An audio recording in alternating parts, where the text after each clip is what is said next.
নমস্কার, MC astrology চ্যানেলের পক্ষ থেকে সবাইকে শুভেচ্ছা, ভালোবাসা, অভিনন্দন জানাই।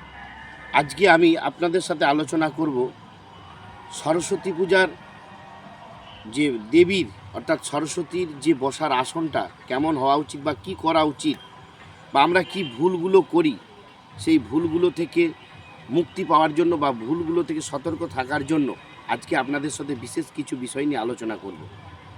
তো প্রথমেই বলবো আমার প্রিয় ছাত্রছাত্রীদের উদ্দেশ্যে এবং স্কুল, ক্লাব, বিভিন্ন জায়গায় যেখানে সরস্বতীর আরাধনা হয়, সরস্বতী মায়ের ব্রত আরাধনায় আমরা ব্রতী হয়ে উঠি, সেই সমস্ত ছাত্রছাত্রী, সেই সমস্ত বন্ধু বান্ধবীদেরকে বলবো প্রথমেই যে এই ভিডিওটি আপনাদের যদি ভালো লেগে থাকে বা যদি আপনাদের উপকারে এসে থাকে, অবশ্যই ভিডিওটি লাইক, শেয়ার, সাবস্ক্রাইব করতে ভুলবেন না। তো আজকে আমি আলোচনা করব সরস্বতী মা অর্থাৎ বিদ্যার দেবী, বাগদেবী সরস্বতী। উনি কিন্তু হলুদটা বেশি প্রিয়। উনি হলুদ রং, হলুদ কালার, হলুদ ফুল বেশি ভালোবাসেন। তাই সরস্বতী মাকে যখন এসে তার সিংহাসনে বা তার আসনে যখন বসাবেন, তার যে আসনটা দেবেন, সেইখানে কোনো চিক বা কোনো খবরের কাগজ বা কোনো কালারিং কাগজ দেবেন না। সেখানে দেবে সাদা কাপড় বা হলুদ কাপড়। হলুদ কাপড়টা অবশ্যই দেবেন, যদি হলুদ কাপড় না পান তাহলে সাদা কাপড় দেবেন।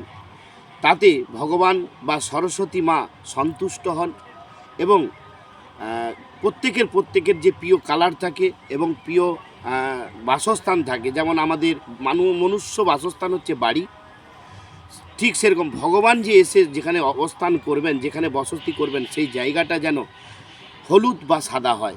অবশ্যই মনে রাখবেন, যদি হলুদ বা সাদা না পান কিন্তু লাল আর কালো দেবেন না। লাল কালারের কোনো কাপড় বা কালো কাপড় বা সরস্বতী বিরোধ, সরস্বতীর লাল এবং কালো বিরোধ।